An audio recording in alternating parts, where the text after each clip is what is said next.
What's up, my friends? Back for another live podcast. Thank you all for joining us. Yeah. I'm Dustin. I'm Drake. This is know. Electrician. I don't know what we're talking about. Today, we're going to talk about, I'm going to be the apprentice, and I'm going to ask all those questions that some of them are good, some of them aren't. But Like make me want to throw a hammer at you? yeah, I'm going to try to make you throw a hammer at me. That's no, I mean, when you're an apprentice, there's a lot of questions that you have, and a lot of them annoy, but a lot of them are valid as well. I mean, they're all valid within regard. Oh yeah, we get like hailed with questions. So just emails and DMs and comments and stuff. And over the years, there's been a lot of the same question that's been asked over and over again.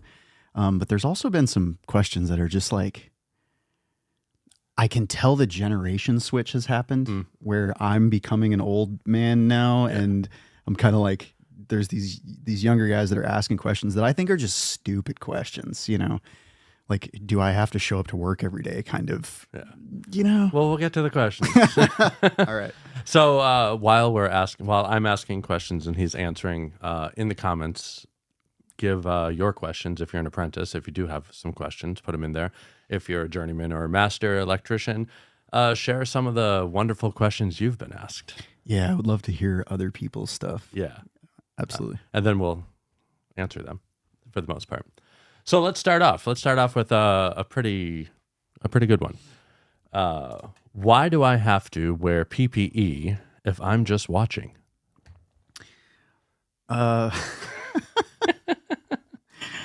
I mean, that's a valid question, I suppose. It depends on the environment. Like, if you're close enough by, I feel like that's a pretty answerable question on its own. Like, right. You might still get hurt. If you're not, if you're like looking through a window, 15, 20 feet away, you might not have to wear PPE. But the whole idea is like safeguarding your life. So what we do as electricians every day is try to mitigate risk, or at least the good electricians. There's a lot of people out there that are just kind of like macho, like, oh, I'm just going to do it live. I've been doing this 30 years, blah, blah, blah. And then there's a lot of dead electricians that have said that.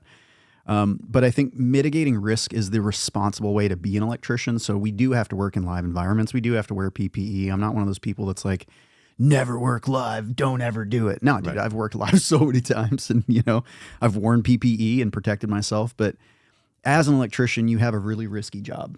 And you could hurt yourself, you could kill yourself, you could hurt or kill other people, you could destroy, like catastrophically destroy buildings, millions of dollars worth of damage. So we always have to look at every situation like, is there a risk here? And if there is, how can I remove that risk so that we can proceed with work? And if you're standing around and you're just like nearby, why? Why are you standing there? Is it something that requires two people? Are you a helper that's like assisting in the work and making sure that this person has the stuff they need? Because normally when it's a live work situation, you open up a piece of switchgear, there's not like 15 knuckleheads standing around all dressed up in PPE. It's going to be one dude in there doing something and people are going to be back a ways kind of watching things, but you might have a helper that's kind of in the area. But you would not be mitigating risk. You'd be adding risk by adding every single body, more people around you. So to mitigate that risk, it's to remove as many risky things out of the environment. Like get out of there. Yeah. But at the same time, if the person you're working under says, hey, put some PPE on, just do it. Yeah. Just like anytime, if you're an apprentice and you work for somebody that's like, hey, go put these hot gloves on, put a flash suit on or whatever. If they're telling you to do that, you need to respect that because that's actually a good boss.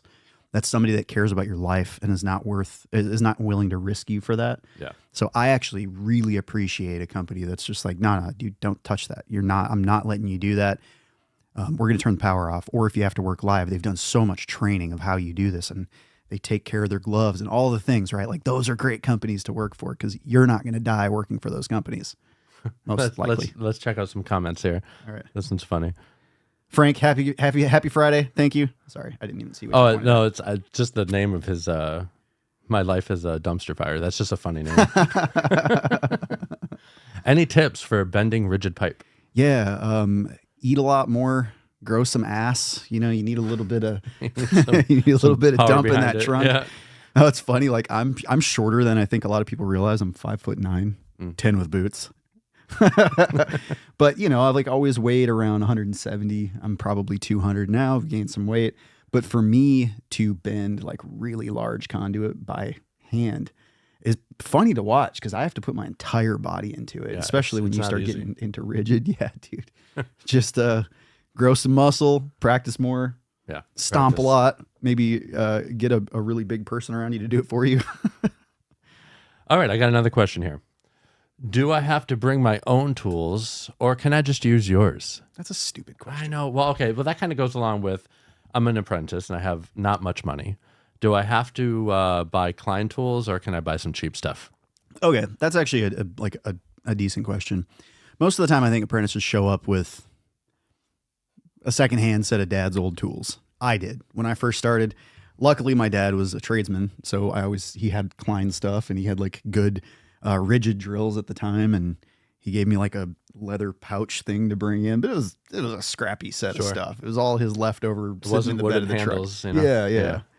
But it's kind of expected, right? You don't have a lot of money to spend. I think for $150 going to Harbor Freight, going to like pawn shops and stuff like that, you can get some pretty decent tools that are used stuff. You just got to be careful. Like there are specific brands that we use for certain reasons because they're just designed for us to use. Yeah. And so I like Klein that just for the sake of Klein's been doing this for like 100 plus years. 160 years or something like that. A lot. Yeah. They've been making tools for electricians, so they understand the grip of the hands and how, all of that has to wheel, the balance of the tool, the functionality of the tool, how we use it. They give tools to electricians and go out and watch them use them in the field and be like, all right, what complaints do you guys have? All right, well, this sucks. Cool. We'll go redesign it. So like there's a reason why a lot of us like Klein so much because they're the best at what they do, like they're really, really outstanding. So you're going to pay $40 though for a set of lineman's pliers. You might be able to spend like $10 at a pawn shop for some kind of secondhand brand, but you got to realize like the cheaper tools that you get to start out, the quicker you're going to have to spend more money to upgrade them. Yeah. And you can get by. I've seen people use Ryobi drills or like the cheapest drills that you can possibly get at Home Depot. And 6 months down the line, they break. Yeah. Or the battery burns out in them or something like that. Cause they don't realize we're doing like industrial grade stuff out in the field. Like we're burning that thing all day long, just drilling at like high speeds through metal. So you need something stout and powerful. So I don't think that as an apprentice, you need to have the most expensive tools. You do need to have some basic stuff and they can't be completely horrendous pieces of shit, but you do need to have like, if you can find Klein brand stuff or Crescent brand stuff, if you're getting like Crescent wrenches or something like that, if you can find some Milwaukee or DeWalt, drills and saws and like stuff like that at a some kind of discount, pawn shop or something like that, I would do that. But I do understand. So there's some other brands that you could get like Southwire. A lot of Southwire stuff is at Lowe's. They're kind of a competitor of Klein. Milwaukee's putting a bunch of electrical. I can't talk. A bunch of electricals. Yeah, electrical hand tools out there these days, and they're doing it kind of at a price advantage because they're such a massive company that they can produce a lot of stuff cheaper. Yeah. I'd kind of stay within those brands though. Like, yeah, I remember when I started as an apprentice, I didn't have a lot of tools. I had some. You ended up giving me a set of your old tools for a long time, and those worked. The Makita, I loved those tools. Oh yeah, that's back when I was a Makita guy. Yeah, and but I remember bringing up Ryobi, and there was this like, no, you don't do that. Yeah, there are. I was like, shh, shut your mouth, shut your mouth. No, because you get made fun of, man. You come out with like a Ryobi tool, and it's one of those things where it's just like, yeah, they're good at this point. They've definitely upped their game. I've noticed they have like some really quality tools out there, but it's one of those things where if you could go into the field with like shoddy tools or like cheap tools, you get made fun of. Because this is the professional arena. This is where the pros come to play as out in the field working every day. So, as you become a journeyman, you get your master license, you're going to develop you're going to use some other people's stuff and you're going to be like, ooh, I really like this, or I like this drill. And you're like, oh my God, that's so nice. And you'll kind of start trying things out and you will eventually get to the point where you've got your favorite stuff. You got stuff you like, and it's not going to be the cheapest anymore because you're going to be tired of things breaking on you or just being uncomfortable when you use them, your hands getting sore. So yeah, when I first got my first pair of clients, it was like, oh, yeah, like, I get it. Oh, I get it. This just feels It feels great, like man. I'm a pro. True, yeah. Look at me. And they're not, they're dude, perfectly I want to grab unscratched. something really quick. All right. So I went to, Oh, this is cool. I think this was at Nika. Sorry, you guys can't really see this. I'll bring it closer. But this is a set of Kleins back before they were called Klein. It was when they were still M. Klein and Sons.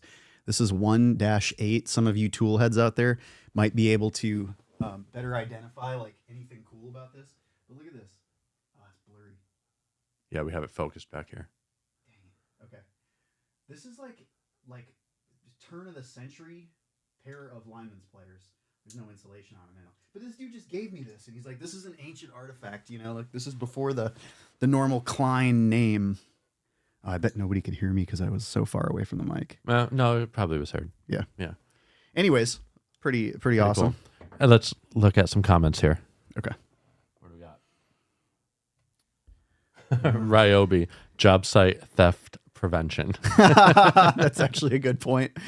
And let's be honest, Ryobi's not that terrible. It's just that they're not pro grade. So like I've talked to every one of these tool companies and met with a lot of them. And Ryobi was one of the ones where they're like, look, we're not trying to market to electricians and plumbers and HVAC people. Like we're not the pro grade choice. We're trying to get everybody else, you know, like husbands, tools in their garage that they use every once in a while, hobby, you know, DIY kind of stuff. Yeah. But it's something that doesn't need to be that rugged. So I heard their lawnmower is amazing. Yeah. I heard. Yeah. Anything else there? Let's fucking go. What's up, Automatic? Automatic Beats. Do you make beats? Are you like a music A beachman guy? Should make us some Electrician U beats. They could hear us, or they could hear you. So good. All right. Next question. Yeah. All right. All right. So this is kind of all encompassed into a few questions, but they all mean the same thing. How long do we have to be here today? When is break time? And can I be a part-time electrician? Oh, the lazy The lazy guy. guys. The lazy guy. There's usually a lot more questions that come from the lazy guy. Yeah. Put an L in the chat if you guys work with somebody who's just horrendously lazy, or if you're the lazy guy. Yeah, put two L's if you're the lazy guy. You might not actually know if you're the lazy guy. Everybody just talks about you behind your back. But yeah, the one that's always like looking at the clock, trying to figure out when time it is to It's leave. 3:00. Aren't we supposed to leave now? Yeah, they take like 17 shits a day. They're always out in the Porta John. Yeah. They're on Facebook because your phone dings and you're friends with them on Facebook. Yeah. Oh, man. We got an L. So what do you say to that? Here we go. Oh, okay. Man, I think there is a difference in culture right now that seems to be rather obvious to older generations and younger generations. And here I am going to get on this whole rant about Gen X. And this is a repeated thing throughout history. Right. As Every new turn of generation is is like the generation under him is a bunch of wusses, you know? Yeah. I think in general, work ethic is such a prized, glorified thing to the older generations. Yeah. So the people that are, you know, I'm 40, the people that are 60 and up were the people that trained me. Yeah. And so for them, there was a certain work ethic. You show up on time, you work hard, don't complain about anything. If I need you, the answer's got to be, you know, yes. Yep. And for that, you gain trust and respect.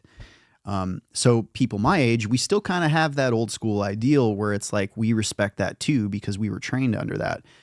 For younger generations that don't have like tool dads or, you know, dads that they've been going on job sites with and they kind of get the work ethic thing. A lot of people get into the electrical trade and they're just like, whoa, this is not anything I'm familiar with. Yeah, it's actually like truly hard work. Yeah.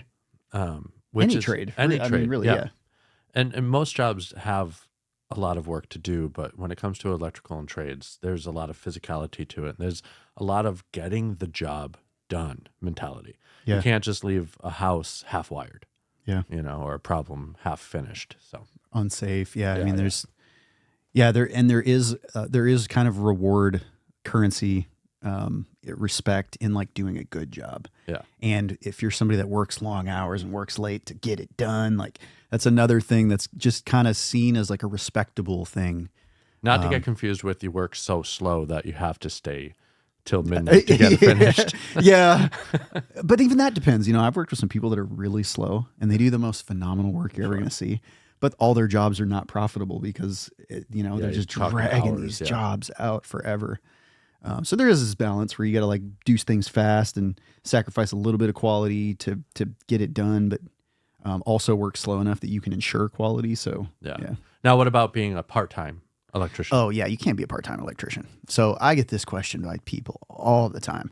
People that are kind of like half stepping into this because they're not really sure if they're going to like it or not, or they got like this crypto business on the side and they just kind of like need another support job. No, you can't do it. Like this requires hours to get a license. You're apprenticing for 4 years and some states 5 years. So like, what are you going to accomplish 6 hours a week? You're never going to be of use to anybody because you're not going to have enough experience. Yeah. And repetition, you need to get better with it. You need a lot of doing it over and over and over every day. Yeah. To even like get nearly decent. Yeah. Yeah. And it's not even just that it's like, there's so many years you have to have because that's just a thing you got to check off a box. You literally need to see like hundreds of job sites because they're all different. So you need to understand how things are wired. And when you go somewhere else, how this thing's wired, and you go to a commercial job and it's like, holy crap, everything's out the window. This is a whole different kind of thing. And then you got to see all the variations of service calls and go into for problems to try to fix things. And it just takes time. It takes years to get to the experience level where you can have a truck and go out and do this stuff on your own and be trusted to like actually be able to, because you know what you're talking about. Yeah. We got a question here. Would you recommend joining the military, Air Force for the trades or something similar? That's actually a really good question. I talked to a lot of exiting military members and all of them say, hey man, I have 8 years of experience in like Navy, the Naval Electrical Program, which the Navy NEETS mods are great. If you guys ever want to just look up the NEETS mods, NEETS, they have so much information in these books about how electricity works and how to do all this stuff. Really just profound documents. But every one of these military electricians comes out not knowing how to wire a house, not knowing how to wire a commercial building. They're doing stuff on boats, a lot of times in the Navy, on the cruise ships. Army, they might be maintaining facilities like out in Afghanistan or something like that on bases, but a lot of them don't have sufficient knowledge to actually translate to the field. It depends because there's a lot of MOSs in the military, so there's a lot of different bases and you could have housing around you and be working on the electrical systems on base in housing, but it's largely the comments that I get, the emails that I get, that these people are like, all right, I got all this electrical experience and it does nothing for me. So can I still get a job? And I always say, people that are in the military, you're the perfect kind of people because you know how to show up on time. The work ethic is there. Yeah. You listen to orders. You've proved yourself over time. So it's great. But I would not get into the military to be an electrician for the same reason I wouldn't go to school to be an electrician. Like I just go out in the field and start getting paid to learn. Yeah. I wear tools on day one, mess a whole bunch of stuff up, and I get a paycheck. Why go risk your life and limb through the military to go overseas and all this stuff to come back with some electrical knowledge, but not actual real electrical experience just to be able to get into the electrical trade? I just don't think it's necessary. Yeah. I mean, it would definitely be beneficial comparative to just someone green, right? You have the work ethic and, all of that, but yeah, if I had like an 18-year-old kid out of trade school, no field experience whatsoever, and I had a 35-year-old exiting, Army electrician, definitely would hire the Army electrician. Yeah. They're at least going to get it, but all the other things about their character, who they are, showing up on time, work ethic, all that kind of stuff, I don't even have to worry about. But with the 18-year-old kid, I might, because I don't know. That could just be a bag of shaken up soda. Who knows? What do we got? Any more questions here?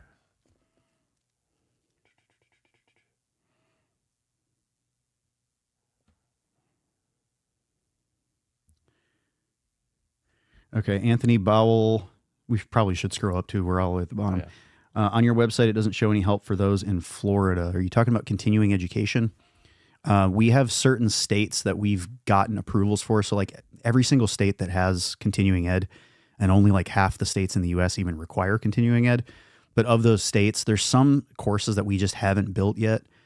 Florida's one of them. And then there's like approval processes where sometimes a board will approve once a year or once every couple of years or something like that. There's just a whole bunch of crazy procedures in every single state. So we are working on stuff for some of the states that we don't have. Like we don't have Cali either because it's like 30 hours. It's kind of insanity to put something together like that. Or maybe it's 20, and then Minnesota was 30 hours, I think. We're working on it. We're just we have to go like a state at a time, and we'll get there though. It takes time. Yeah. Hold on. Let me see. Okay. Like, is there anybody that added a question? All right. Raumel?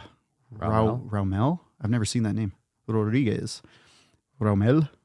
What is a good way to practice and get familiar with working on circuits? I got a circuit board to try to learn wiring basics, but it's better way to get practice waiting to start an apprenticeship. Man, that's a tough one because really, like, you could sit and get little breadboards and try to put resistors on stuff and hook batteries up. You're not really learning anything that was going to be applicable to you out in the field. Truly, I think you need field experience with tools. You need to know how to nail up boxes. You need to know how to screw in, drill holes, pull wire through stuff. Using a drill is important. Yeah. I know a lot of people at first, they just pull the trigger. Yeah. Without like having they don't do the deet deet. Yeah. But really, like, as a master electrician, I will see these people come out of schooling and they have no experience still. And I'm like, well, it sucks that you just spent like 20 grand or 10 grand going to school. You still don't know anything, but if I have an apprentice in front of me that's actually gotten some jobs and actually gotten like hired for summer jobs and been wiring some houses, at least I know that if I tell them to pick up those tools, they can profit me. They can do something that's useful to me as a company. I don't care if you're an electrical engineer and you come to be an electrician. You don't know shit. Yeah. So it's useless. So my answer to you is the field experience is going to matter more than any little kind of circuitry thing could. I always say if you can get field experience and get schooling at the same time, that's like the best way to go about it. Or if you just get out in the field, you're in it for a few years, and then you start adding schooling to it, because the field, there's a lot of theory and code and safety and stuff that you don't come across out in the field. And school helps to fill in those gaps, but school will never, ever, VR training, doesn't matter. School will never replace actual field experience. Tips for the new guy in the 40, brawn of all trades? I don't know why that was so hard for me to read. I was like, Bronif all. Sorry. Tips for the new guy in his 40s. Well, I'm an old guy in my 40s. Yeah, it's kind of the same thing. Yeah. I would say show up, show what you're worth. You're not as old as you think you are. There's lots of people. I've worked for companies that have had like 55-year-old, 60-year-old apprentices. Yeah. And you can you see the wear and tear on fellas that are that old. But most people in their 40s, like most of the people in the trades are in their 40s. They're like, I think when I first started, I don't know, up to maybe like 15 years ago, it was kind of just generally known that the average age of an electrician was 51. And as we've been kind of moving on, a lot of the older generations have been retiring. There's a lot of new people coming up. So I think kind of the main age of electricians is like late 30s to mid 40s, for sure, yeah. So for you to be an apprentice, all you got to do is put 4 years of work in to learn a craft, and then you're still in your 40s. You're 44, and then you got like 2 decades in front of you to master a craft, start a company, go anywhere and everywhere that you want to. You could start a job for another 4 years in like residential, hate it, go to commercial for another 4 years, hate it, go to industrial for 4 years, and you're now just starting into your 50s, and you still got another like 15 years of career ahead of you. So definitely not too old to be an electrician. I would say if you're in your 40s and you got like some severe health problems, back problems, 40 looks different to some people. That's something to be cautious of, because this is a very physical job. So you got to be able to lift stuff, carry stuff, climb Long through hours, attics, all that stuff. Yeah. Yeah. It's kind of a young man's game, like climbing under houses and getting in attics in Texas when it's like 120 out. So it's 155 degrees in an attic. That's stuff you want to send an 18-year-old kid up to do. But as an apprentice, you're going to get all the crap work, even though you're 40. So your past work experience really isn't going to matter. It's like, what can you do here? When I was an apprentice, there was this one time I had to go under a foundation, and I had to carry 2 wires all the way down. And we're talking about like 40-foot building. And it was an old building. So underneath us was just dirt. Mm-hmm. And as it kept going, You kept narrowing. It got narrower and narrower. Oh, and you have back issues like where you like being mobile and flexible. And I mean I was pretty much flat, but by the time I got to the edge where I needed to be, both the foundation of the building, the wood, and the ground was touching both my sides. And yeah, if I was nowadays had to do that, I would just be stuck. I would still be there. It was terrifying, but yeah, that's just reminded me when you said that. Yeah. So the other thing too, for somebody in their 40s, it's a lot easier to teach a young dog new tricks than it is an old one. I think it's going to be really important for you to come to this place in your mind where you can look at yourself in the mirror and be honest and say that you know nothing about what you're about to get into. So to stop trying to go in and prove to people what you know because you're 40 and you've had all these jobs and all these other careers, nobody gives a shit.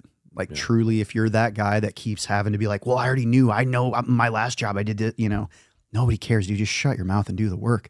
So younger people are more like easily able to come into something and be like, oh, I have no clue, but people that are older, they come with a lot of like preconditioning, and a lot of us want to rip that preconditioning out and throw it away because we want a clean slate that we can teach, that can learn and grow with us. So just be real cognizant of being a student and asking questions. Being humble. Yeah, being comfortable, not knowing. Yeah. All right, let's do a couple more of these. Okay. Let's see. Oh, I don't want to clean up at the end of the day. Can that be somebody else's job? Oh, famous. Dude, there's so many people out there, builders, that are like, electricians don't clean up after themselves. Plumbers like to say it too. Yeah. But all of us say it about them as well. Like the cleaning. I think what it comes down to is we do every once in a while leave a mess that we probably shouldn't have. And then if everybody always sometimes does that, it's kind of always happening. But well, so here's the thing is like electricians, we're all over the job site. We're not building like one little thing. We're not like putting a pipe in that goes from here over to here.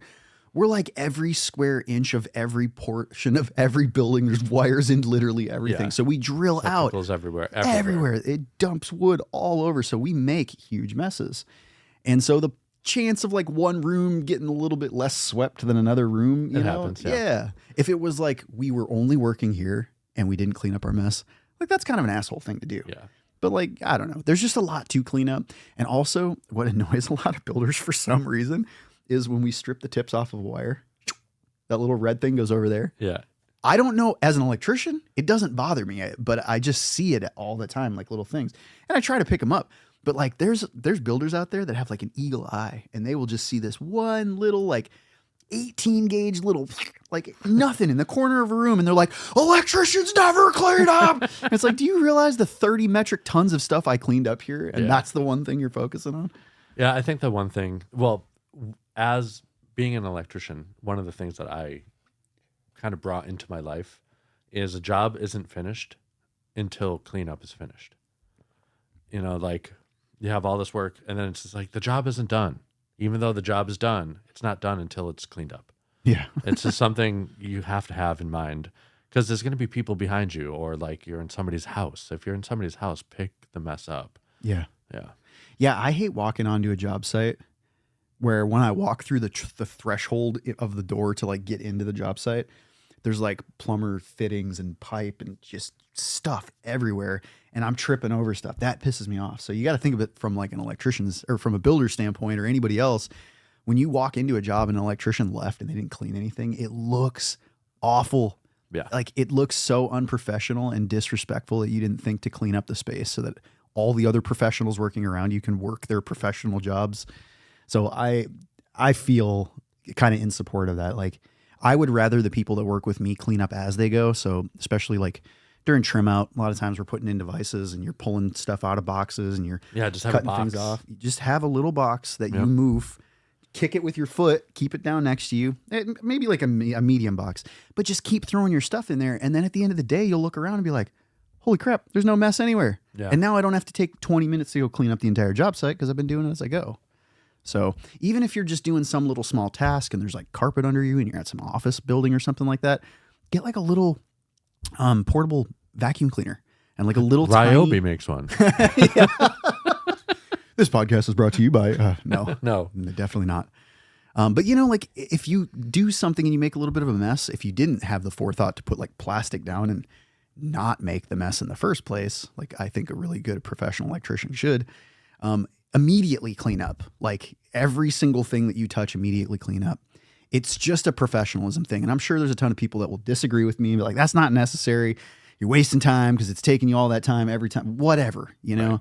But I would rather look professional to my customers and then be so happy that I've had builders where I'm in a new construction job and it's probably a 7,000 square foot, $5 million home. And they just put drywall up and I'm wearing latex gloves to do everything, to put every receptacle and all this stuff in. And I've been thanked like so many times for people just being like, dude, the fact that you have that forethought instead of scuffing up all my walls and everything. Yeah. So just that little kind of stuff matters, and cleaning up after yourself is, I think, a really important one. What do we got? Z Metten, thanks for being in there, bro. Answering everybody's questions. Local 280, what's up? I like the love. Is that love or is that it's like rebel? No, this is That's I love you. Yeah. He definitely didn't do that. No. It's kind of like word. I'm in my 40s. DM says I'm in my 40s and I'm feeling it. I'm getting tired of the work, to be honest. Man, so I got an announcement to announce to you guys. You're the only people that know this, but I'm here in Massachusetts, right? You guys know I'm from Texas. It's been 2 years. I've been out of the field for 2 years. And I'm itchy not being in the field. Like I've been in the field for 20 years, you know? So like have 2 years of my life where I'm here like recording stuff and doing stuff behind computer screens. You say that you're tired of it, but wait till you get like 2 years out of it and you don't have the calloused hands anymore. Your hands feel nice and soft and moisturized.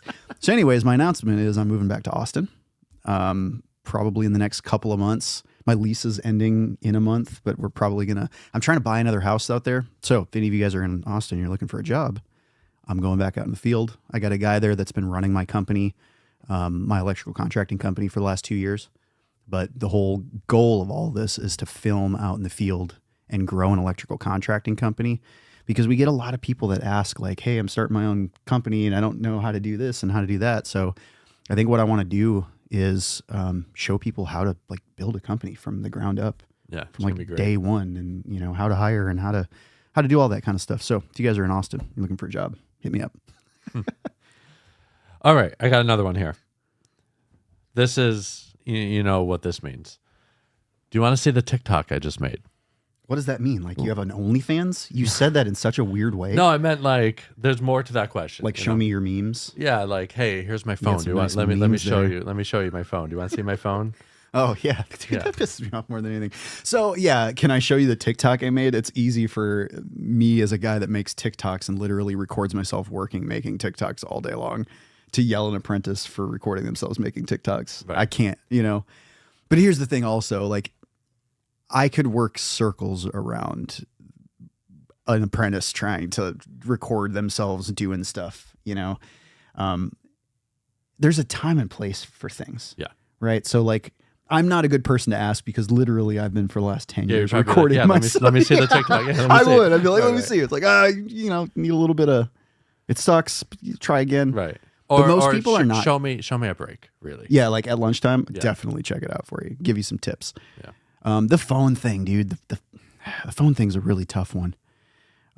Like I said, I work really hard, and me having my phone propped up to film something that we're doing doesn't slow me down because I've been doing this for so long that it's not going to matter. I'm still going to run circles around like most of the people on the job site, you know, but it's just because of time and service.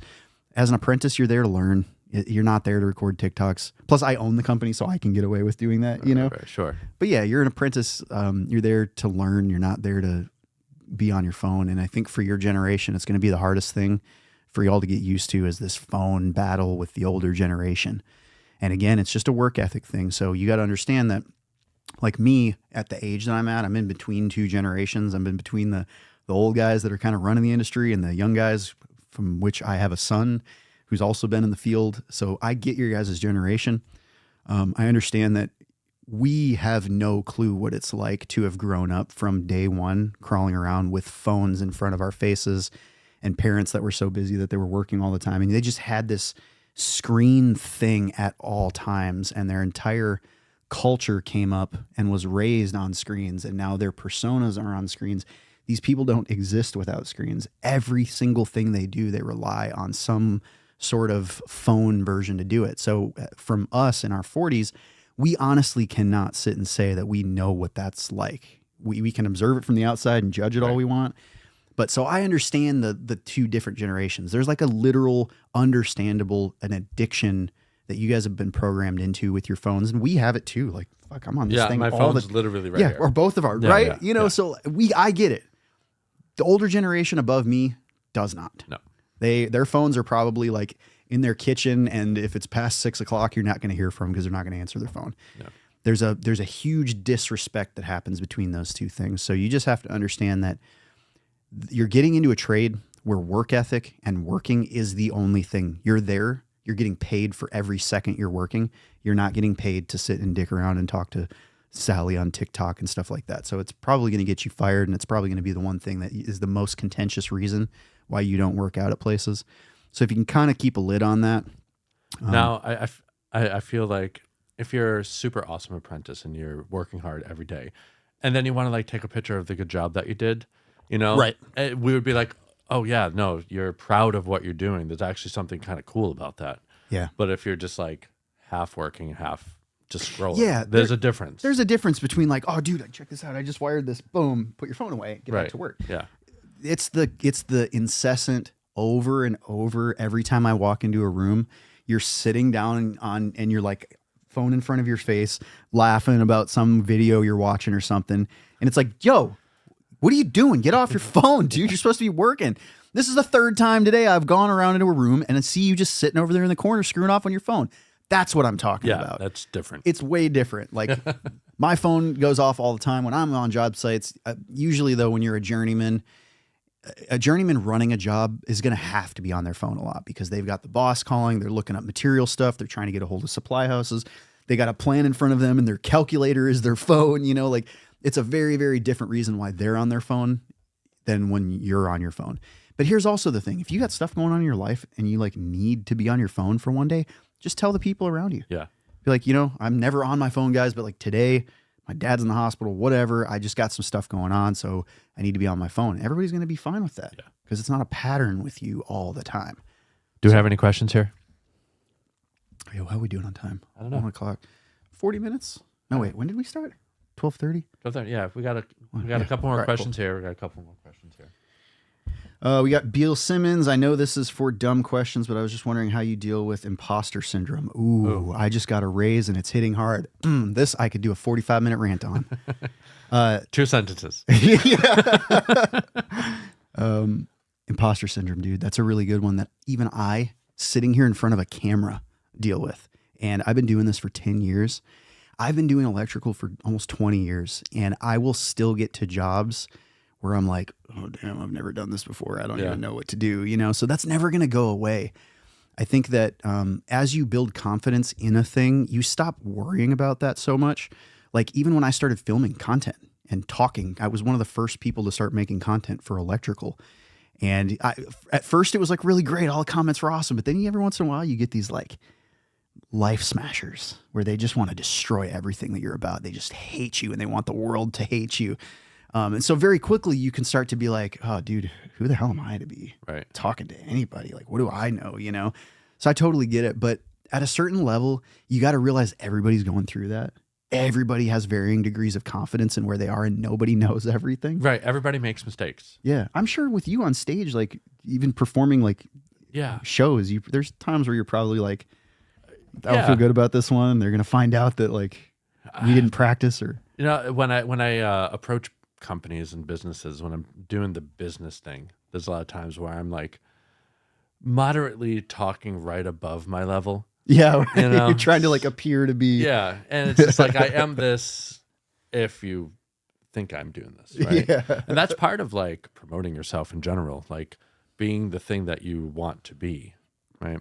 And whenever you're pushing yourself, there's going to be imposter syndrome, no matter what, because you, in some sort of way, it's healthy. It means you're putting yourself in situations that are above you, and once you sit in that and you learn it and you become that, then you are that. And then it's just like, all right, well, let's push forward, Yeah. Understanding that you're going to make mistakes and you're going to fail, not taking that as, oh, I don't belong here. Just learn from it. Yeah. And then you belong there. Yeah. And I think it's really important for some people like myself. I'm a very ambitious person with like work ethic to follow through with it. I would prefer to be paid just above what I'm worth than be paid what I'm worth and constantly feel like I can't go anywhere because when do I assess that I'm all of a sudden worth more? I would rather have a company that can kind of pay me more than I'm worth so that I can earn that and then have met some kind of expectation.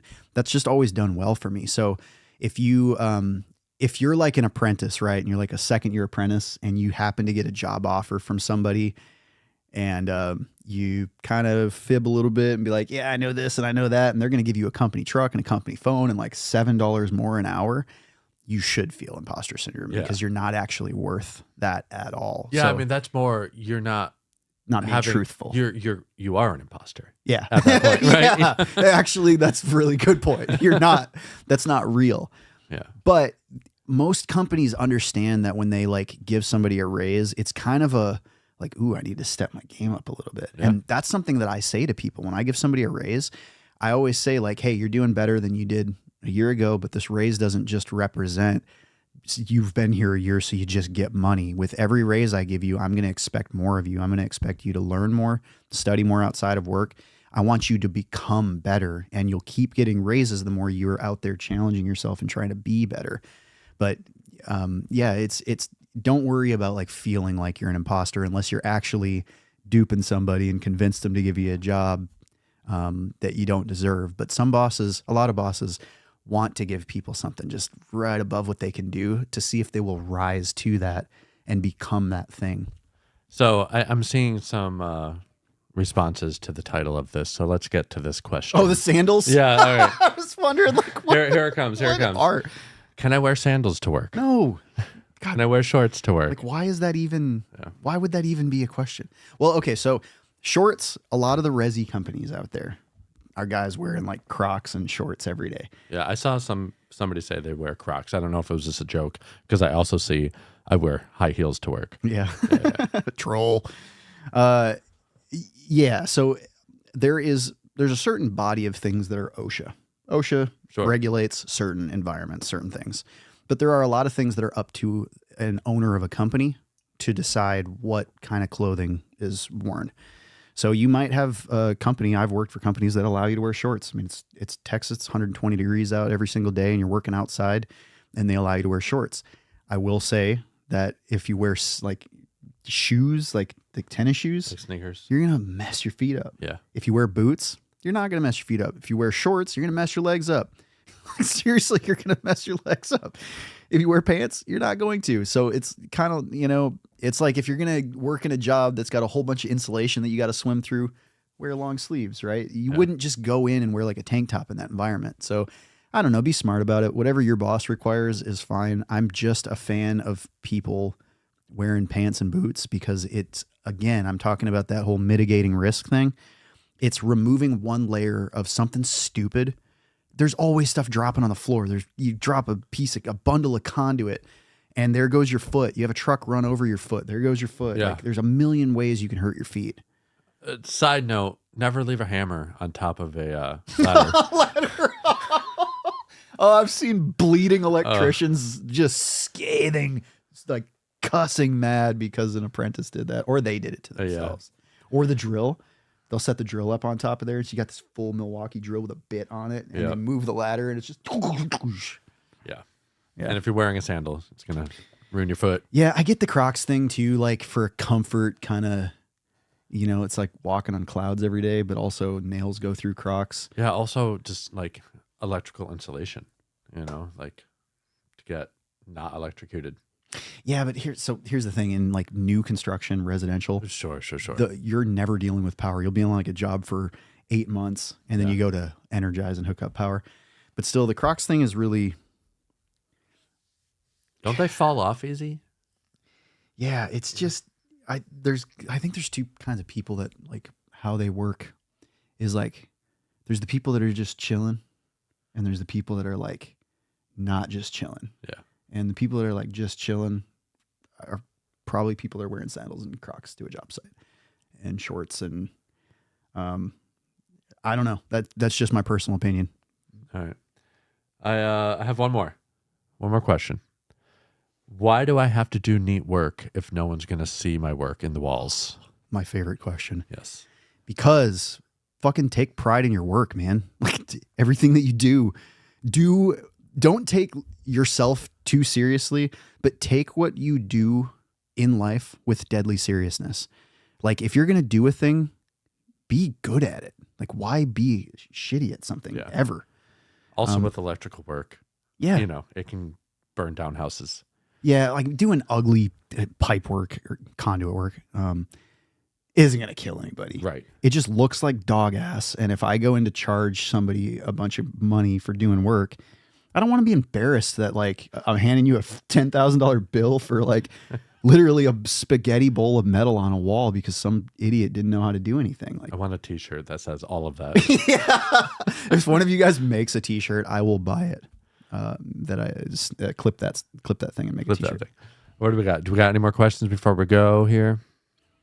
But yeah, even in walls. So like on that point, okay. That was just conduit. If you're in a house and everything's going to get covered up, truly there's nothing wrong with ugly work. It's okay.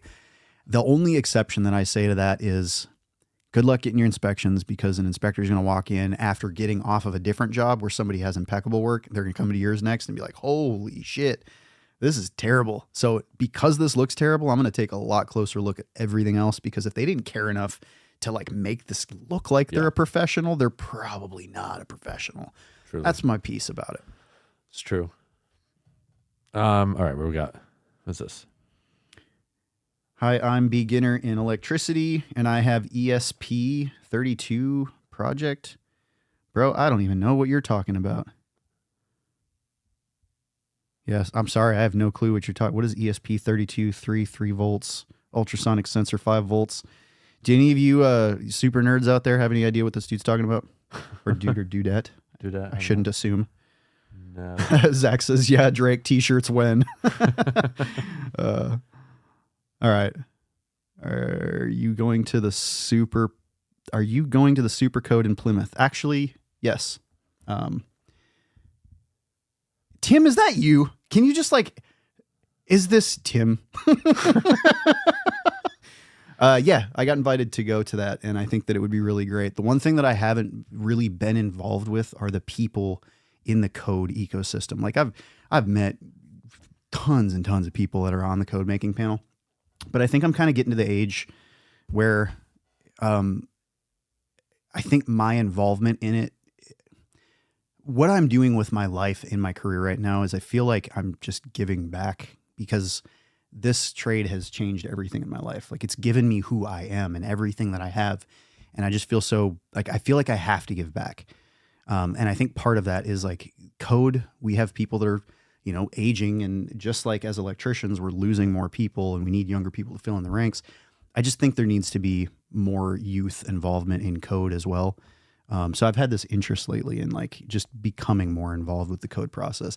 Not necessarily saying I'm going to like get on any panels or anything like that, but at least maybe going to some of the meetings, talking to the old heads out there and just seeing what's what and learning from these people because, you know, people like Mike Holt and Tim McCloich and Ryan Jackson, like there's some people out there that have an incredible amount of knowledge that I would just love to learn from. So nice. Yeah, I think I'm going to go out there. I think Mike Holt's speaking at it. So hopefully I get to shake that dude's hand because he got me through my master exam like so many years ago. But good question. Is that it? That's it. All right. Thank you guys for stopping by. Love you crazy people. Zach, make sure we get a shirt made with whatever I just said. Yeah, whatever. I already forgot. And a stupid picture. It's got to have a stupid picture. Yeah.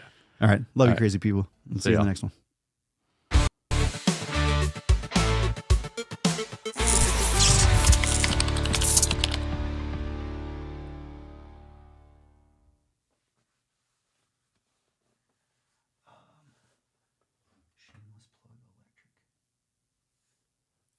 Yeah, I wonder if that was